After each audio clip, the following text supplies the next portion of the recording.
nilagay ko na rin yung mga matitigas na parte nila.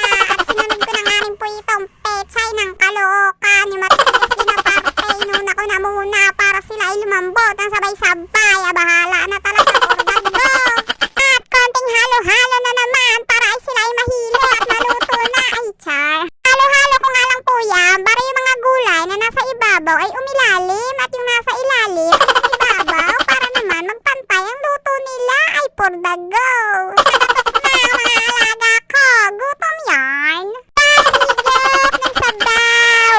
Nilagay ko na nga rin po pala itong huling gulay natin, ang kaputol, ng pechay bagyo at pechay Caloocan na nilunod ko na kanina pa. Eto naman kasi hindi kailangan lutong-luto, mas masarap pa rin yung half cook lang. Hinalo-halo ko na naman, ang tagal kasi mahilo ng maluto na at makakain na rin ng mga alaga ko sa tiyan ko ay kumakatok na kanina pa. Pag ako talaga ay nagluluto, walang katapusang halo, walang katapusang piking. Hanggang pagkakakain na ay busog na, diba? Aminin, hindi lang ako yung ganito, kayo rin. Habang pinagmamasdan ko nga pong kumukulo ang aking nilaga, ay kasabay ng pagkulo ng aking tiyan, nagutom na rin ang aking mga alaga.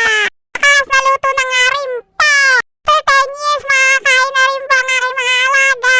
Dahil na nga po akong kumuha ng mangkok at nagsandok na rin at para maihain na.